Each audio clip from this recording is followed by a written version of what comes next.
Bonjour à tous et à toutes. Bienvenue à cette conférence de presse concernant les nouvelles orientations du gouvernement du Québec en matière d'immigration. S'adresseront à vous le premier ministre François Legault, la ministre de l'Immigration Christine Fréchette et le ministre responsable de la langue française, M. Jean-François Roberge. Je vous laisse la parole. Oui, donc bonjour tout le monde. Une journée importante, en tout cas pour moi. Et je suis accompagné de Christine Fréchette, qui est notre ministre de l'Immigration, et Jean-François Roberge, qui est le ministre responsable de la langue française. Vous savez, ma première responsabilité comme premier ministre du Québec, c'est de m'assurer qu'on protège notre identité. Puis ça commence, bien sûr, par notre langue. Pourquoi que c'est important? Parce que je suis le seul chef d'État en Amérique qui représente une majorité de francophones. Donc, j'ai une responsabilité face à l'histoire, entre autres, de protéger, de poursuivre ce parcours d'une nation francophone depuis 400 ans. Donc, je me sens vraiment un devoir, une grande responsabilité. Malheureusement, quand on regarde les chiffres concernant la présence du français, là, puis tous les indicateurs, que ce soit sur la place publique, à la maison, première langue parlée, partout on voit depuis un certain nombre d'années un déclin du français au Québec. Donc, j'ai un devoir d'agir. Moi, je ne serais pas capable, là, quand je prendrai ma retraite dans 10 ans, dans 20 ans, de me dire j'ai été premier ministre du Québec, là, puis je n'ai pas pris les mesures nécessaires pour renverser ce déclin-là. Donc, il faut agir. Puis on a commencé à agir dans le premier mandat. D'abord, on a augmenté là, de plusieurs centaines de millions de dollars le budget de la francisation. On va maintenant annoncer bientôt Francisation Québec. On a aussi adopté la loi 96, qui est le geste le plus important depuis la loi 101 de René Lévesque. Tous les gouvernements qui se sont succédés après René Lévesque n'ont pas posé des gestes aussi forts que la loi 96. Puis là, je ne veux pas revenir dans tout ce qu'il y a dans la loi 96, mais pour moi, il y a une mesure ou un groupe de mesures qui est important. Ça concerne le français, langue de travail. D'abord, on a choisi d'étendre la loi 101 aux petites entreprises de 25 à 49 employés. On a aussi choisi d'étendre la loi 101 aux entreprises à charte fédérale. Il y avait beaucoup de sceptiques, mais on a eu une certaine collaboration du gouvernement fédéral pour que les grandes entreprises aériennes, chemins de fer, banques, les entreprises à charte fédérale soient obligées maintenant aussi de mettre en place la loi 101. Et pourquoi je souligne ces mesures-là? Parce que c'est un signal fort. Quand on dit aux Québécois actuels puis aux Québécois futurs, au Québec, pour travailler, il faut parler français, bien évidemment là, que ça devient tout un incitatif d'apprendre le français, de connaître le français. Bon, maintenant, il faut agir sur l'immigration. Il faut agir sur l'immigration. Puis, peut-être avant de vous parler de nos mesures, rappeler, puis là, je vous parle pour l'instant de l'immigration permanente. Je vous parlerai tantôt de l'immigration temporaire, mais parlons de l'immigration permanente, là, les fameux 50 000 immigrants par année.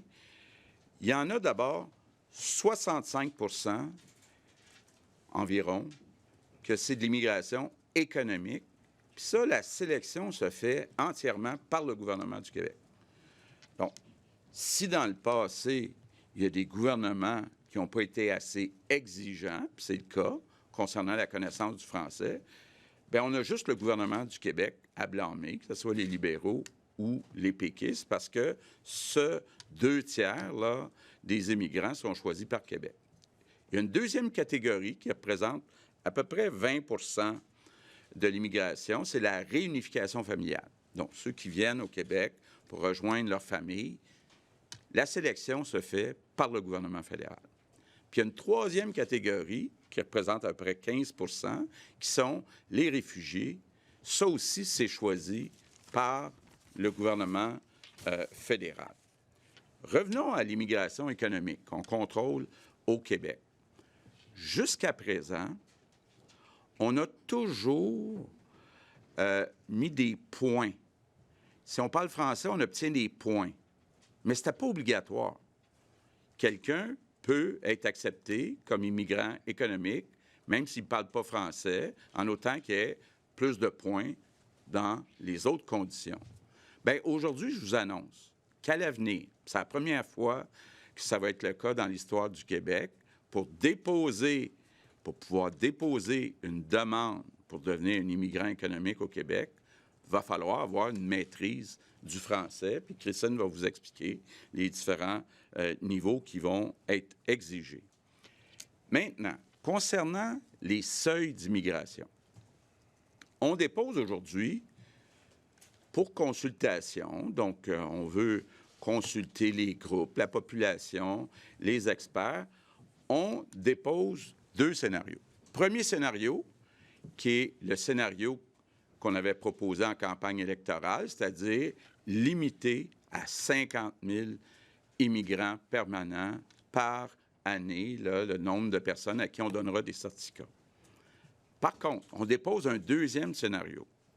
Je me suis rendu compte avec, entre autres, notre excellent sous-ministre à l'immigration, qu'on peut, puis il y a une réelle ouverture de la part du gouvernement fédéral, on peut augmenter seulement les immigrants économiques. C'est-à-dire que ce n'est pas parce qu'on augmente les immigrants économiques qu'on est obligé d'augmenter les 2 catégories qui sont contrôlées par le fédéral. Puis à partir du moment où on dit, dans l'immigration économique, bien, on veut juste des francophones, sauf exception, ce que ça veut dire, c'est que si on augmente les seuils en augmentant juste les immigrants économiques, on vient augmenter le pourcentage de francophones. Puis évidemment, là, je m'attends à avoir la question, M. Legault, vous avez dit que plus que 50 000, ça serait suicidaire. Bien, ça serait suicidaire pour l'avenir du français.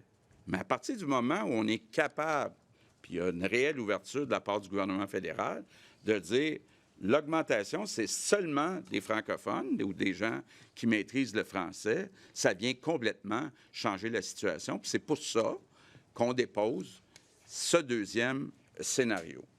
Si on fait des calculs, prenons l'année 2018, avant qu'on arrive, si on prend tous les immigrants permanents, là, que ce soit économique, réunification familiale ou les réfugiés, au total, on avait 50 seulement des immigrants qui parlent français. 50 seulement. Or, avec notre scénario 1, on augmenterait ce pourcentage à 70 et avec le scénario 2, on augmenterait ce pourcentage à 75 Là, on n'a pas encore parlé d'aller chercher des pouvoirs additionnels à Ottawa. Puis ce qui est important de dire, là, c'est qu'aujourd'hui, on commence avec une première étape, les immigrants permanents. Mais on travaille déjà sur une deuxième étape pour les immigrants temporaires. Donc, on va vous revenir éventuellement pour voir comment on peut augmenter le nombre d'immigrants temporaires, que ce soit des étudiants ou des travailleurs, qui parlent davantage français.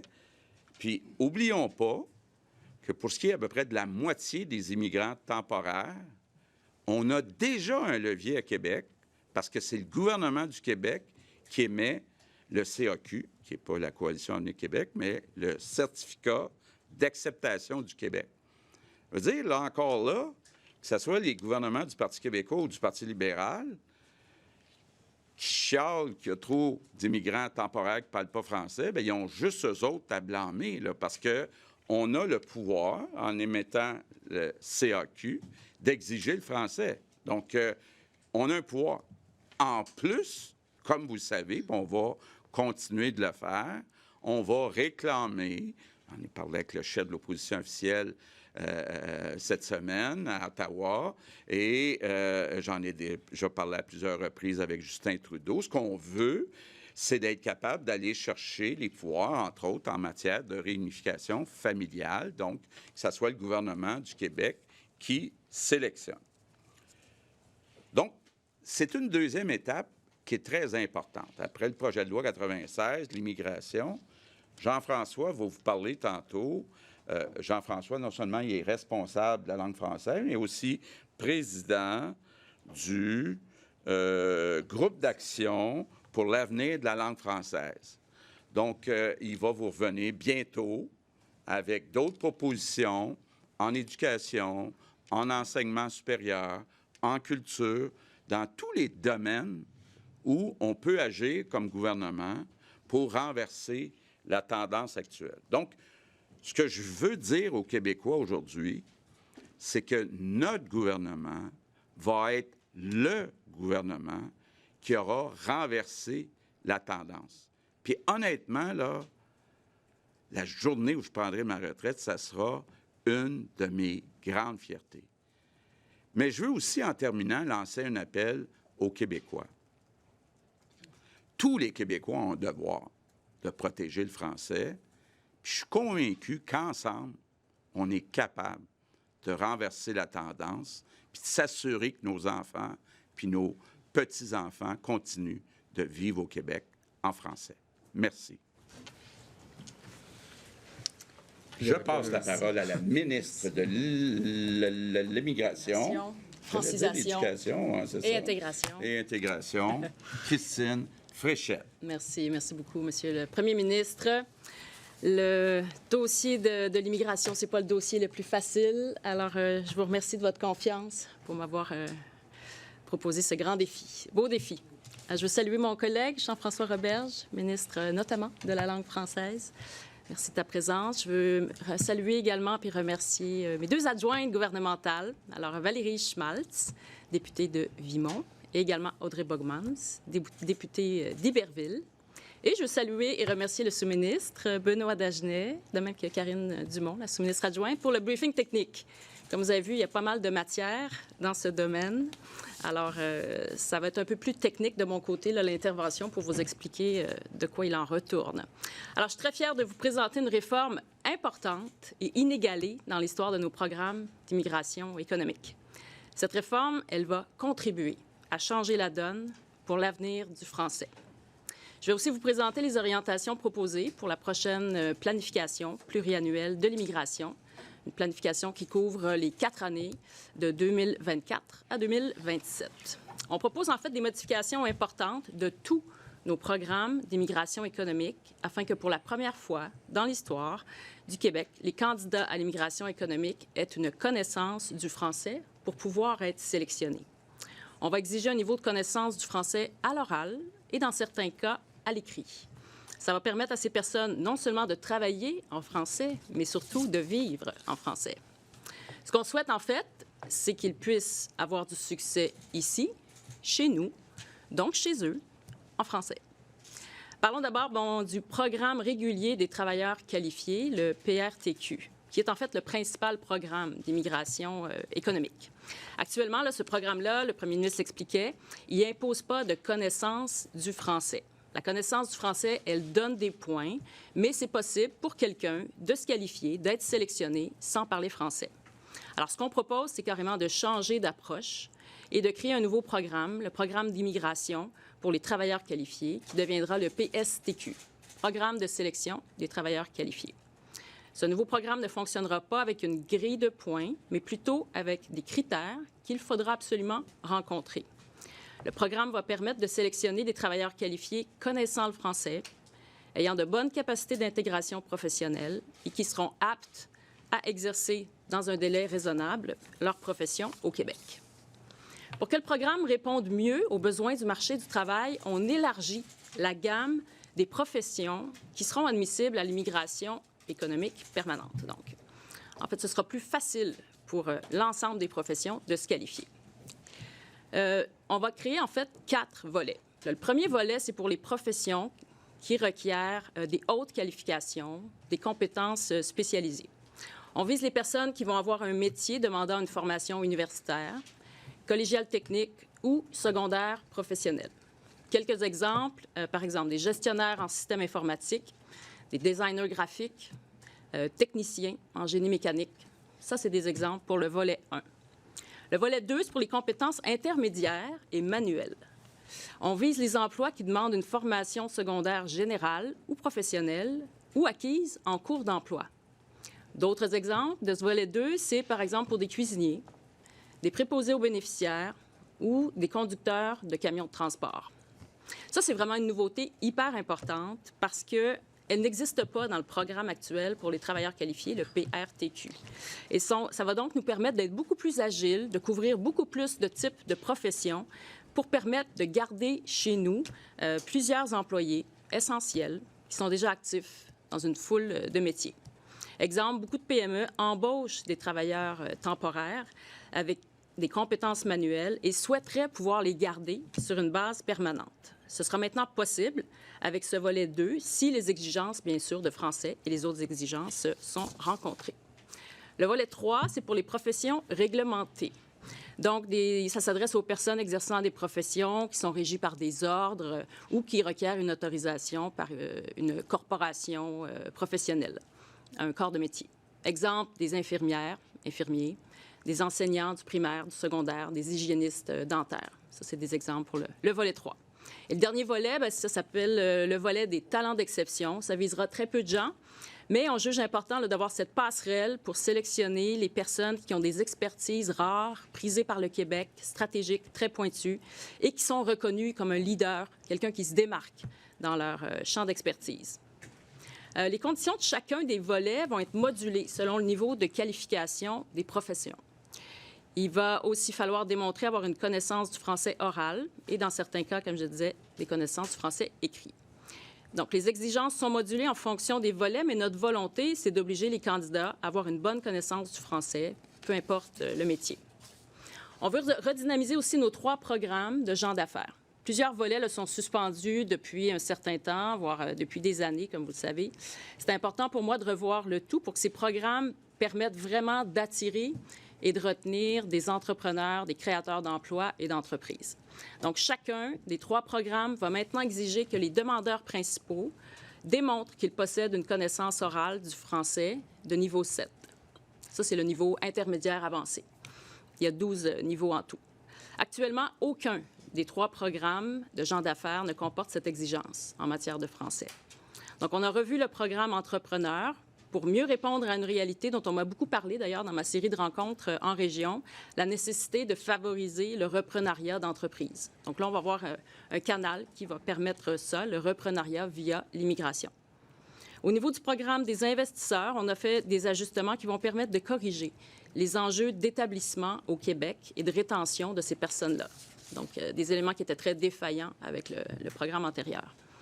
Dès l'an prochain, on va pouvoir sélectionner des profils d'investisseurs francophones qui répondent mieux à nos besoins économiques. Un autre des changements proposés, ça vise le regroupement familial.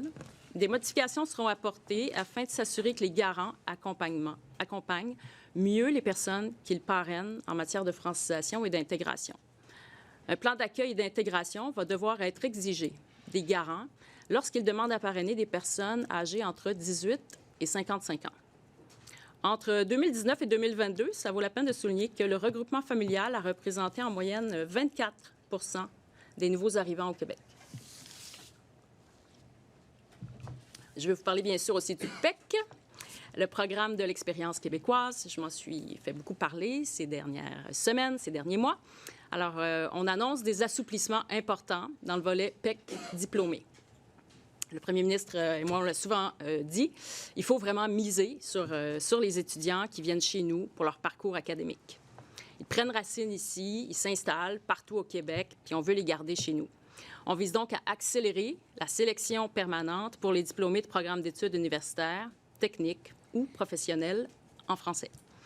On retire aussi l'exigence de travail minimum d'1 année et l'exigence d'occuper un emploi au moment du dépôt de la demande. Ça va permettre aux employeurs de bénéficier plus rapidement d'un bassin de travailleurs qualifiés et qui parlent français. Ça va permettre aussi de retenir dans toutes nos régions des gens qui s'y trouvent déjà parce qu'ils étudient dans ces régions.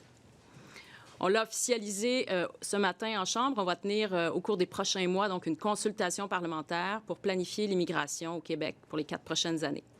J'ai déposé, je les ai ici, là, le cahier de consultation, de même que le recueil des statistiques en immigration. C'est un document qui va servir de base pour la consultation, donc on va tenir cet automne, un important exercice démocratique. Les orientations, vous allez le voir, portent sur plusieurs thèmes humanitaires, économiques et sociolinguistiques. On propose notamment une augmentation de la part de l'immigration permanente francophone. On le dit depuis des mois, donc notre objectif, c'est de tendre vers une immigration entièrement francophone. Donc, je suis fière d'annoncer qu'avec les modifications réglementaires que l'on propose, 96 % des demandeurs principaux connaîtront le français, et ce, dès l'année 2026. Et il faut voir qu'en 2018, c'était 72 %. Donc, de 2018 à 2027, on passe de 72 % à 2026 même, on passe de 72 % à 96 %. Et comme les enfants de l'immigration vont fréquenter l'école française, on peut vraiment dire que les gestes qu'on pose permettront à l'immigration d'être une des solutions pour lutter contre le déclin du français au Québec. L'arrivée de francisation au Québec également, le 1er juin, bien, ça va contribuer à nos efforts, puis ça va simplifier l'accès aux services gouvernementaux d'apprentissage du français. On veut mieux soutenir l'apprentissage du français à travers, par exemple, un apprentissage chez les travailleurs étrangers temporaires, à travers des mesures de francisation en milieu de travail et via aussi un accroissement de l'offre de services d'apprentissage du français à l'étranger, avant même que les gens n'immigrent au Québec. On va aussi intensifier nos efforts de prospection et d'attraction pour le recrutement dans des pays francophones et francotropes, dont ceux de l'Amérique latine, bien sûr. Et évidemment, on ne peut pas faire cet exercice sans parler des seuils. Alors, pour lancer la discussion et la consultation, comme on l'a dit, on propose 2 scénarios. On veut vraiment entendre tous les points de vue et l'ensemble des considérations et des préoccupations de tout un chacun. Alors, premier scénario, permettre une augmentation prudente et graduelle des seuils au cours des 4 prochaines années pour atteindre 60 000 d'ici 2027. Et dans ce scénario-là, on permettrait en plus d'admettre en continu les personnes sélectionnées pour le PEC diplômé. L'admission en continu, bien, ça veut dire que les demandes du PEC diplômé seraient traitées par Ottawa au fur et à mesure qu'elles sont déposées et seraient à l'extérieur de nos seuils et sans plafond.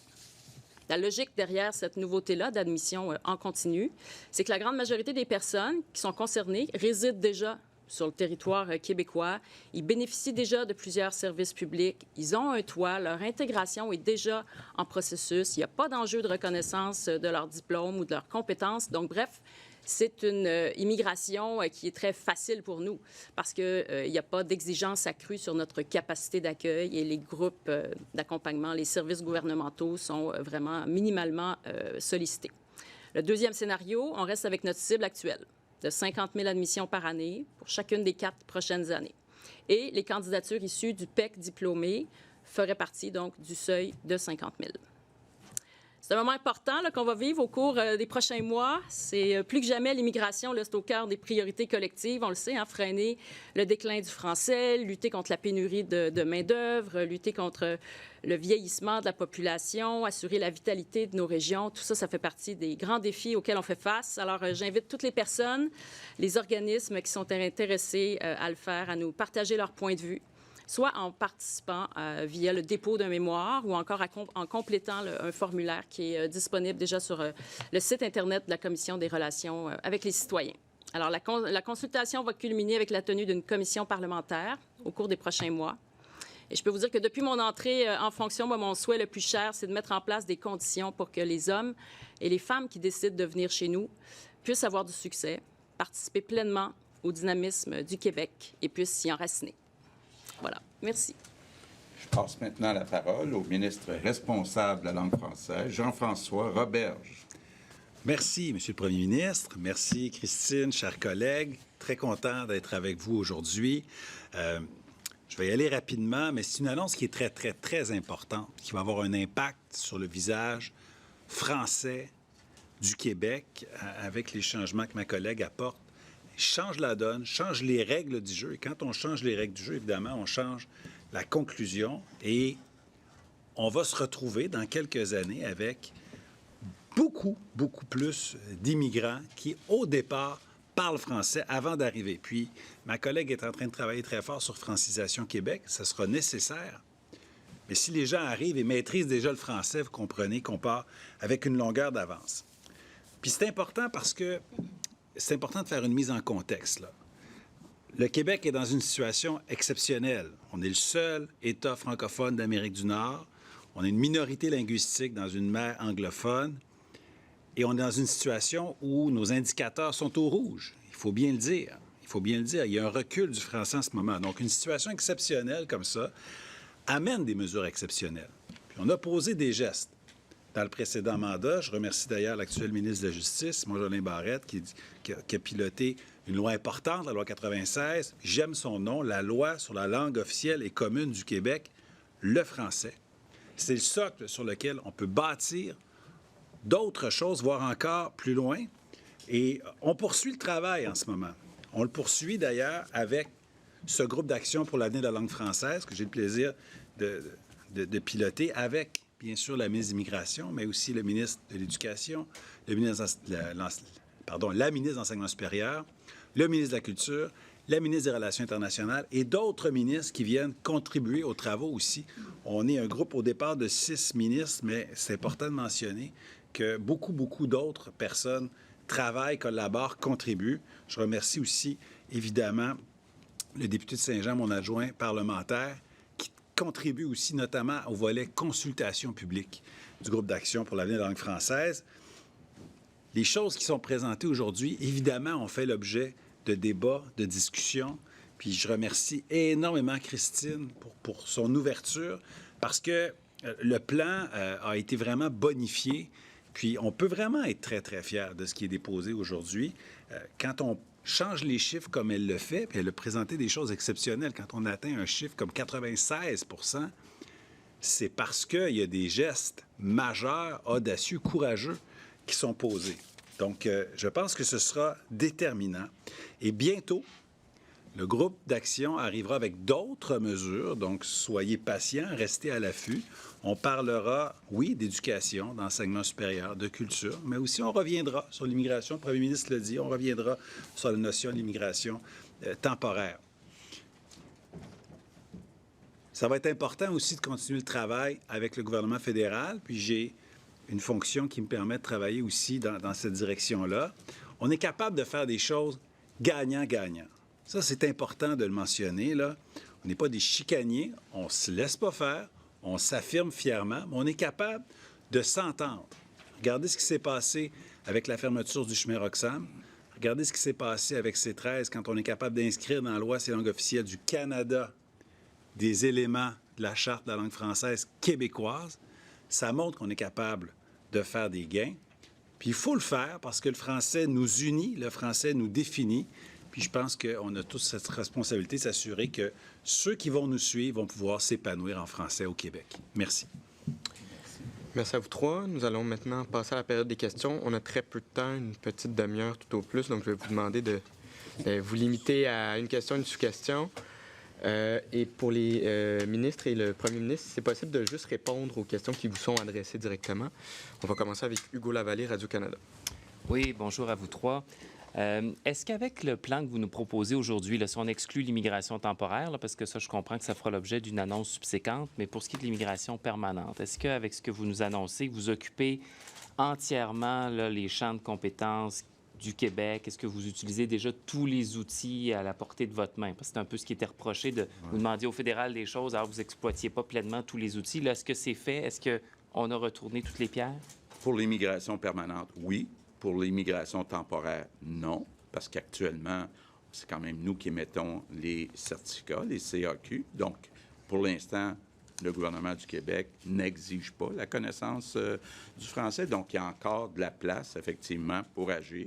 Ça sera dans une deuxième étape. Mais on veut aussi aller chercher des pouvoirs additionnels. Mais il y a peut-être une chose aussi que j'ajouterais. La réunification familiale, c'est Ottawa qui choisit.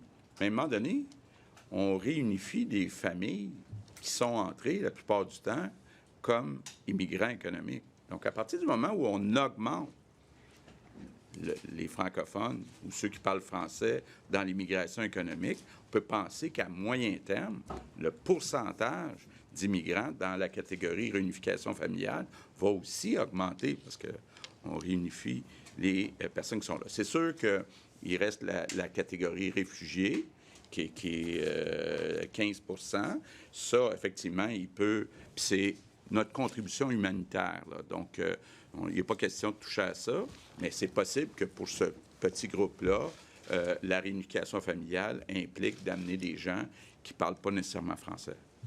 Bon, je vais vous rappeler des souvenirs là, en vous parlant de Claire Sanson, puis du rapport à l'époque qu'elle avait déposé, là.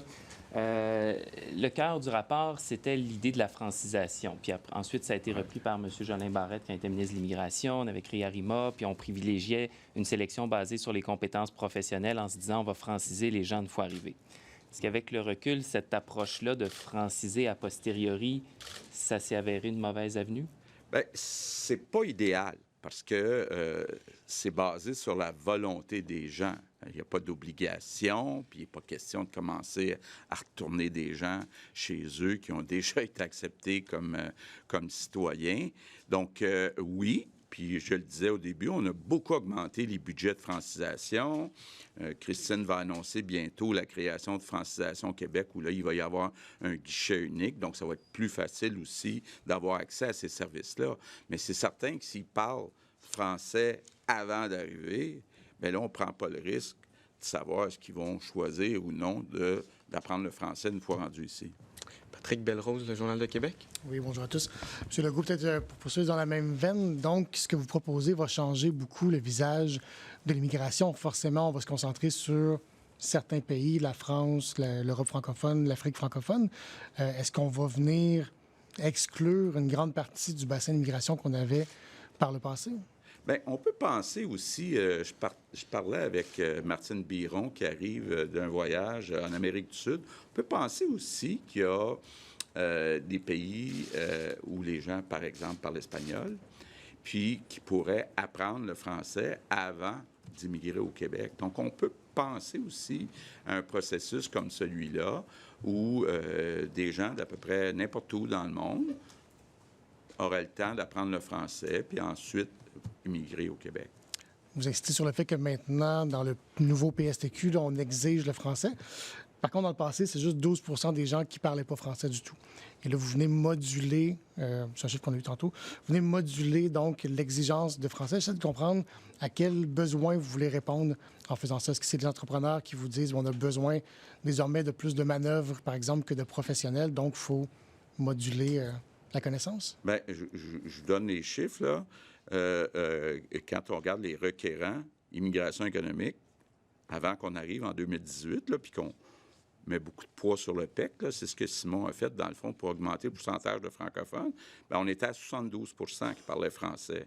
Si on ajoute les groupes réunification familiale puis réfugiés, on est à seulement 50 % qui parlent français. Là, ce qu'on dit, c'est que pour les requérants en immigration économique, on va augmenter à 96 % et qu'au total, on va passer à 70 % dans un scénario, puis 75 % dans l'autre scénario. Donc, c'est une grosse augmentation par rapport à la situation avant. Du PRTQ, donc. OK, le PRTQ. Pour le Je PRTQ. laisse aller sur le PRTQ. C'est pourquoi moduler les exigences en français? Bien, en fait, on amène des exigences en français dans le PRTQ. Il n'y en avait pas. Donc, on voulait s'assurer que ces gens-là puissent s'intégrer adéquatement, puis rapidement aussi dans la société, dans leurs entreprises également. C'est sûr que quand on parle français, que l'entreprise fonctionne en français, les choses cheminent plus facilement et de meilleure manière également. Donc, on a modulé aussi les exigences de français pour faire en sorte que pour les hautes qualifications, les exigences soient plus élevées que pour les personnes qui ont des compétences plus manuelles ou intermédiaires. Et ça, je pense que c'était une demande importante que de moduler ces exigences en français parce que, bon, les niveaux d'éducation ne sont pas tous les mêmes entre les différents corps d'emploi. Et tout gain est bienvenu parce que vous mentionnez qu'on avait déjà un niveau important, quand même assez élevé, de connaissance du français au sein du PRTQ, mais tout gain est bienvenu. Donc, pour nous, que de rehausser ce niveau-là, même s'il était passablement élevé, c'était une chose à faire. Parce qu'on voulait retourner toutes les pierres, hein, on l'a dit. Donc, c'est ce qu'on a fait. Et puis, de ce côté-là, on voyait la capacité d'aller viser un peu plus haut. Alain Laforêt, TVA. Bonjour à vous trois. Monsieur le Premier ministre, si on comprend bien dans votre scénario 1, le 60 000, c'est plus que ça parce que le PEC étudiant n'est pas compté. Donc, on pourra avoir une immigration qui pourra aller jusqu'à 70 000 par année. Là. Bon. Oui, vous avez raison que c'est 60 000 plus le PEC étudiant. Par contre, pourquoi c'est difficile d'évaluer combien il y aura dans le PEC étudiant? Bien, d'abord, le PEC étudiant actuel, c'est autant des gens qui viennent étudier dans les universités puis les collèges francophones qu'anglophones. Là, ce qu'on dit, c'est qu'à l'avenir, le PEC étudiant va seulement s'appliquer pour ceux et celles qui viennent étudier dans les cégeps et les universités francophones. Puis, c'est le genre, dans un programme, c'est le genre qu'on souhaite attirer au Québec, parce que là, on parle de jeunes personnes qui n'ont pas de défi de reconnaissance des diplômes puisqu'ils obtiennent leur diplôme ici au Québec. Évidemment, s'ils ont étudié en français, c'est parce qu'ils connaissent le français. Puis, bien, ils ont un diplôme, donc ils sont très employables. Ma deuxième question, on comprend, là, vous allez négocier avec le fédéral pour les travailleurs temporaires étrangers. Je vais vous donner 2 cas. Benjamin, français d'origine, il a suivi une formation du ministère de l'Éducation pour devenir camionneur. Il a un emploi. Il attend après le fédéral pour avoir son permis depuis 11 mois. Il est citoyen canadien illégal actuellement en territoire. Sarah, programmeuse informatique, marocaine, parle français, enceinte, a un permis fermé. Son employeur l'a mise à pied. Elle ne peut pas aller travailler ailleurs parce que le fédéral, c'est trop long. C'est de la main-d'œuvre perdue, c'est de la main-d'œuvre illégale au Québec actuellement. Vous allez faire quoi avec ces gens-là? Bien, c'est 2 exemples, 2 bons exemples de discussions qu'on va avoir dans les prochains mois avec le gouvernement fédéral. Comme je le disais tantôt, aujourd'hui, on commence avec la première étape. On parle des immigrants permanents, mais on sait qu'il y a du travail à faire aussi du côté des immigrants temporaires. Puis il y a des exemples, effectivement, où il y a des francophones qu'on souhaiterait avoir ici comme immigrants et qui, pour toutes sortes de raisons, ont des délais très longs avec le gouvernement fédéral. Donc, ça va faire partie là, des discussions qu'on va avoir dans les prochains mois avec le gouvernement fédéral. Louis Lacroix, Cogeco. Madame la ministre, Monsieur le ministre. D'abord, parce que vous allez exiger un niveau de français qui est le niveau 7, de ce qu'on comprend, qui est un peu l'équivalent de ce qui permet de rentrer au cégep. Là. Puis dans certains cas, le niveau 5, qui est un niveau plus bas, là, où c'est pas un haut niveau de français. Là. Comment est-ce que vous pouvez vous assurer? Parce que là, on a un pourcentage de gens qui parlent français à la maison de 74,7 %, je pense, en ce moment, puis c'est en baisse. Est-ce que vous pensez qu'avec des standards comme ceux-là, vous allez être capable de freiner la descente du français parlé à la maison? On considère que de freiner le déclin du français, ça repose sur un bouquet de mesures. Nous, à l'immigration, on peut avoir notre contribution dans ce mouvement-là, ce phénomène-là qu'il nous faut amorcer de manière accélérée pour freiner le déclin du français, le stopper et idéalement relancer à la hausse, donc l'usage du français. Et on est allé vraiment regarder toutes les options qui étaient à notre disposition en matière d'immigration économique pour ce faire. Donc, à partir du moment où les gens ont un niveau de connaissance du français qui se situe dans la zone intermédiaire, parce que le niveau 5, tout comme le niveau 7, c'est dans la zone intermédiaire. Il y a aussi le niveau avancé. C'est un très haut niveau de français. Bien, c'est le début pour le niveau 5, c'est le début du niveau intermédiaire. Pour le niveau 7, c'est un niveau intermédiaire avancé. Et souvent, lorsque le niveau 7 est requis, il y a aussi un niveau de connaissance en français écrit qui est requis.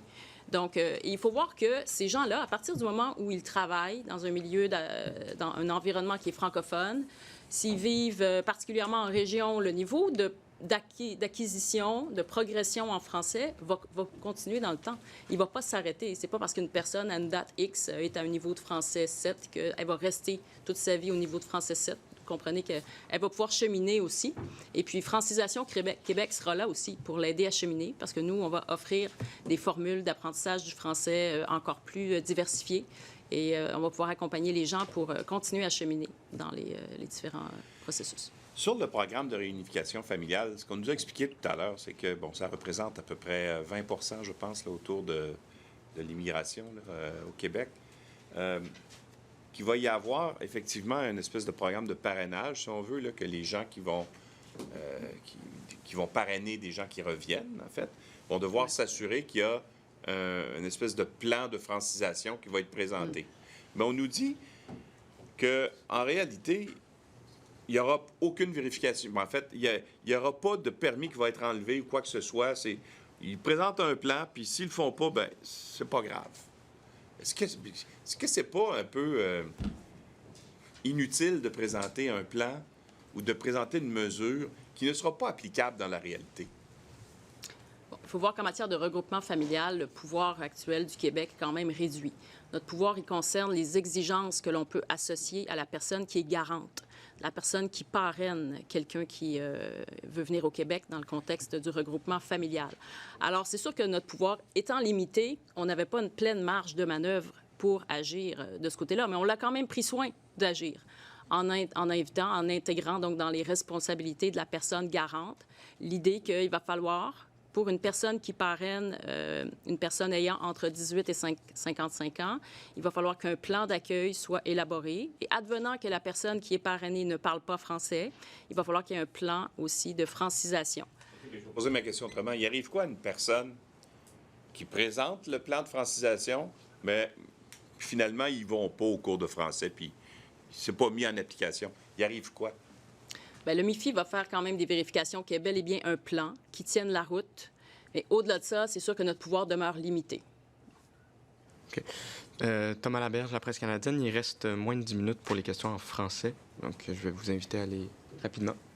Oui, bonjour à vous trois. Au fond, M. Legault, bon, vous l'avez un peu évoqué, vous avez dit pendant la campagne que c'était suicidaire. Mais là, finalement, vous avez comme trouvé une voie de passage, finalement, en disant, mais si on prend juste des gens qui sont francophones à la base, on n'aura pas de problème. Est-ce qu'au final, donc, tout le débat sur les seuils d'immigration était finalement inutile?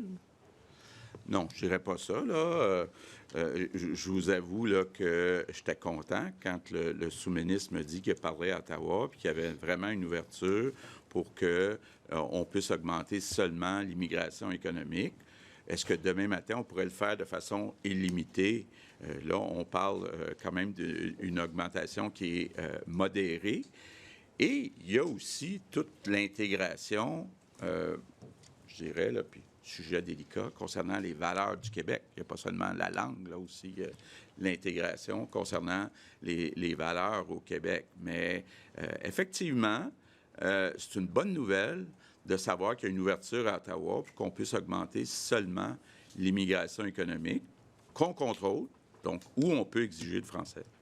Je trouve ça intéressant que vous ameniez la question des valeurs. Est-ce que c'est dans le plan ou est-ce qu'il va y avoir quelque chose là-dessus dans le futur pour s'assurer que les... Mais dans le futur, est-ce que c'est une préoccupation? La loi 21. Non, je pense que la loi 21 est un bel équilibre. Mais il ne faut pas trop hausser les seuils. J'ai pas dit ça. Avec le devoir? C'est quand même, monsieur, bonjour à tout le monde, c'est quand même, monsieur Legault, un revirement de votre part, là, parce qu'en campagne électorale, vous teniez à votre 50 000. Qu'est-ce qui vous a convaincu, là? Est-ce que c'est le milieu des affaires qui faisait pression sur le gouvernement, qui doit encore faire pression sur le gouvernement, assurément? Est-ce que c'est pour des raisons économiques que vous faites ça? Bien, la seule raison, c'est que le fédéral est ouvert à ce qu'on augmente seulement l'immigration économique qu'on contrôle et où on peut exiger le français. C'est la seule raison. OK, mais il y a quand même des pressions là, de la part des milieux d'affaires là, pour avoir plus d'immigrants, même plus de travailleurs temporaires, puis oui, plus il de faut tout. peut-être s'attendre à ce qu'il y ait certaines réactions négatives de la part du monde des affaires qui aimerait mieux qu'on ne mette pas d'exigences concernant la connaissance du français, mais pour moi, c'est non négociable. j'ai la responsabilité, comme premier ministre du Québec, de m'assurer de l'avenir du français. Simon Bourassa, nouveau. Oui, bonjour à vous trois. Je vais aller avec une seule question, vu que ça va vite. Peut-être, M. Legault, qu'est-ce qui vous permet de voir que le bassin des migrants francophones potentiels est assez grand pour pouvoir atteindre vos objectifs? Bien, c'est une bonne question. Et puis, on n'a pas de certitude de ce côté-là.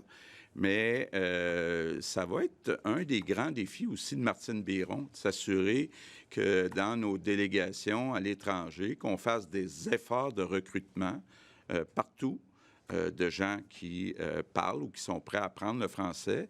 Donc, c'est un défi, mais on est confiant d'être capable d'atteindre nos cibles. 24 heures. Monsieur le Premier ministre, tout à l'heure, vous parliez comme des étudiants hispanophones, par exemple, qui peuvent venir au Québec. Il y en a plusieurs d'entre eux qui peuvent avoir un bon niveau de français, mais sans avoir nécessairement fait les 3 ans requis d'études comme secondaire, post-secondaire en français. Fait qu'à ce moment-là, est-ce qu'à ces gens-là, vous leur dites carrément, vous inscrivez pas à McGill ou à Concordia parce que vous n'aurez pas votre résidence permanente? Bien, ça dépend s'ils viennent avec le PEC ou s'ils viennent éventuellement comme immigrants économiques. Quand immigrants économiques, si on le niveau 5 ou 7, bien, ça va être suffisant. Mais s'ils viennent étudier à l'université, normalement, c'est qu'on veut aussi avoir accès au PEC là, pour que ça aille plus rapidement. Oui, mais là, à partir de maintenant, le PEC, il va être seulement pour les étudiants qui viennent dans les universités et les cégeps francophones. Okay. Fait qu'on... Vraiment... OK. Le PEC. Il faut ça veut pas dire qu'ils ne peuvent pas venir étudier, là. C'est juste qu'ils ne pourront pas utiliser le PEC. OK. Même s'ils sont diplômés à McGill, même s'ils savent parler français, ils ne peuvent pas utiliser le PEC? Non. Olivier. Ils vont pouvoir utiliser le PEC s'ils peuvent nous montrer qu'ils ont fait 3 ans d'études à temps plein au secondaire ou au post-secondaire pour utiliser le PEC diplômé s'ils ont pris un cours qui était donné essentiellement en anglais. Est-ce que vous n'avez pas peur que ce soit problématique pour les universités anglophones de Montréal, par exemple? Pour les inscriptions? L'attractivité des universités montréalaises va demeurer.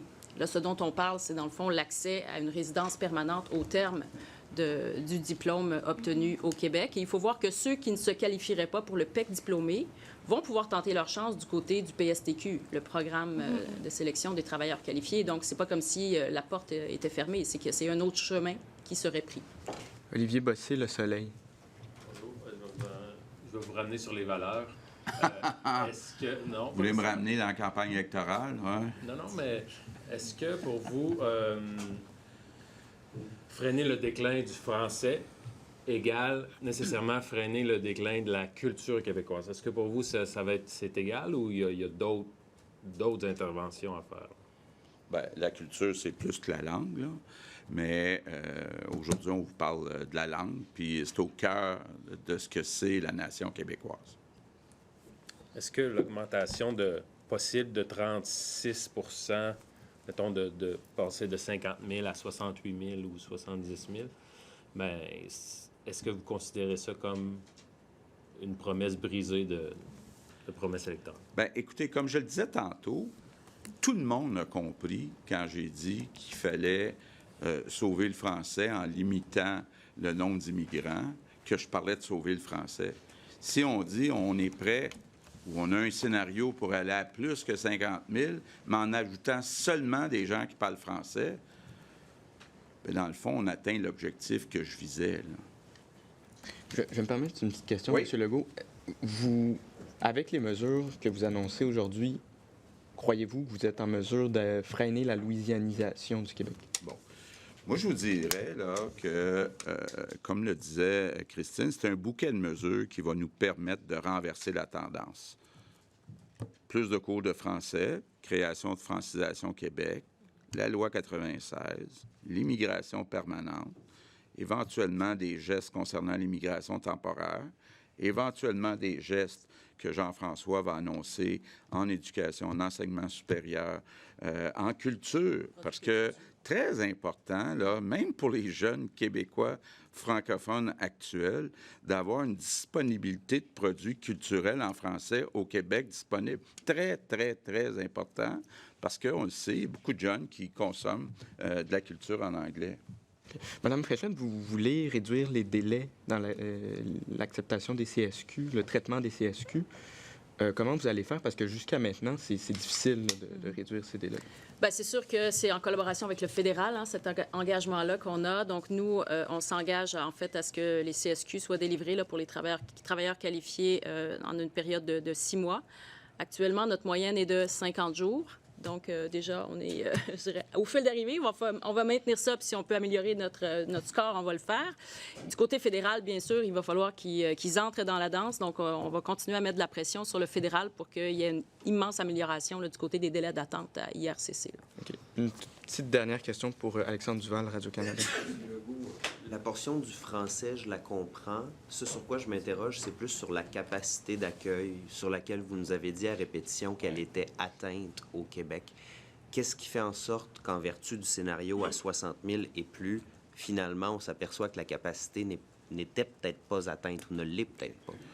D'abord, il y a une partie des immigrants dont on parle qui sont déjà sur le territoire québécois. Deuxièmement, on parle d'un plan sur 4 ans, jusqu'en 2027. Là. Puis France-Hélène a un mandat de faire exploser le nombre de logements et de résidences au Québec. Donc, il y a aussi là, le fait que ça se passe sur un certain nombre d'années. Mais c'était déjà le cas au moment où on avait ces discussions-là l'année dernière, où on savait que beaucoup de ces personnes-là, travailleurs, étudiants, étaient déjà sur le territoire du Québec. Donc, qu'est-ce qui vous a fait changer d'idée sur le fait que la capacité d'accueil, finalement, est plus grande que 50 000?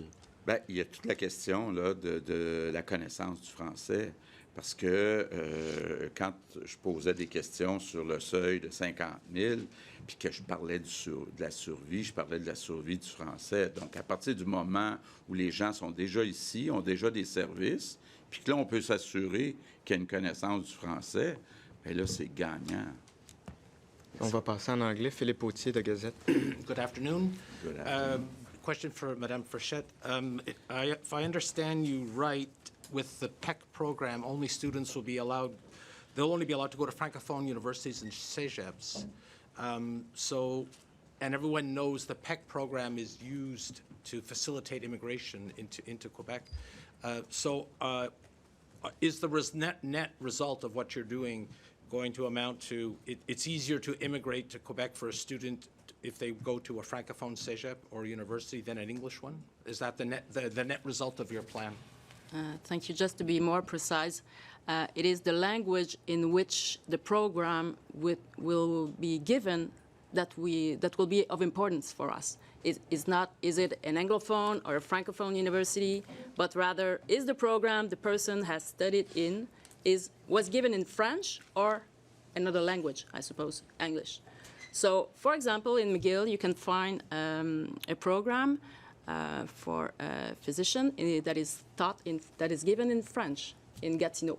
So people who will be having a diploma from there will be able to be a candidate for the PEC diplômé. Okay, thanks for clearing that up. And Premier, during the election campaign, you said that going above 50,000 immigrants a year in Quebec would be suicidal.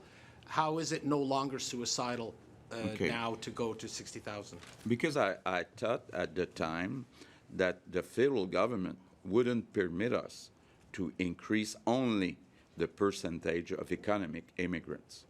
And so far, with the discussion we had with the federal government, they are more than open to accept that. So it's changing completely the picture. And you have the power to impose level 7 French on immigrants applying to come to Quebec. Quebec has the power to do that already? Yeah, of course. We have it already for the PEC diploma. Therefore, we will extend that power to other type of programs, but it is a requirement that we are able to implement if we want to. Yeah. Mélissa François, CBC. Can you elaborate on why is it important for you, for your government, to increase those French requirements? Because unfortunately, since many years now, we see year after year the percentage of Francophones in Quebec decreasing. In fact, on the island of Montreal, we're now at 48% of Francophones at home. So I think if we want to make sure long-term that we still speak French in Quebec, it's important that we stop this decrease and start seeing an increase in the percentage of francophones. You presented two scenarios today. Do you have a favorite one, a preferred one? Or? No, I want to first hear about the experts and see what these experts, what they think about the two scenarios. We can see that with the scenario where we increase the number, it looks like we can increase in total the percentage of people speaking French to 75% instead of 70%. But still, these are projections, so I would like to listen first to the experts before taking the decision. Dan Spector, Global.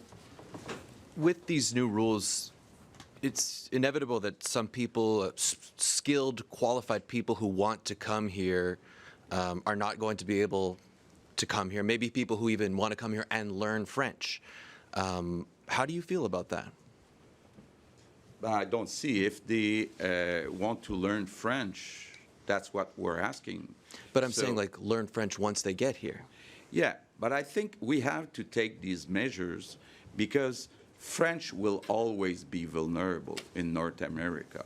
And I remember René Lévesque saying that we would prefer to see people choosing French. But at the same time, I cannot accept to see the percentage of francophones decreasing like we're seeing right now. How are you going to alleviate the concerns of the business community? I think that first we'll make sure that we have more and more people with the right diplomas. And second, I think that even to work, it's important that people, that they know French in Quebec in order to speak with the other workers. Matt Grillo, CTV. Good afternoon. Mr. Legault, I'm just wondering, it sounds as though you have certain concerns about people's good faith in learning French once they get here. Why is that? But it's a question of facts. When we look since last 10, 15, 20 years, we see that the percentage of people speaking French is decreasing. So we have to do something. And I think it's important that we request that they speak French before being accepted.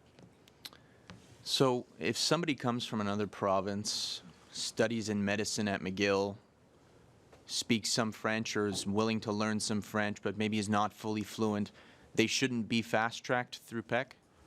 But they will, if they are coming from another province, they will already be a citizen, so there's no issue. Okay, and then, so they would have to be coming from another, I guess, another country if they're coming from the U.S.? Yeah. Okay, It's so different if they come from Ontario or if they come from New York, of course. Okay, but we wouldn't want to fast-track them to help out the healthcare system? I'm not sure I understand your question. If they study medicine, they're ready to be a doctor, and they're coming from the U.S., we wouldn't want to fast-track them through PEC to then become a doctor in the healthcare system here in Quebec if they're willing to stay? Yeah, I think right now our top priority is really French, but like Christine said, we are open to about 4%, so it can be an exception if you're a doctor. Merci, ceci met fin à cette conférence de Merci presse. tout le monde. Merci. Bonne fin de journée, bonne fin de semaine.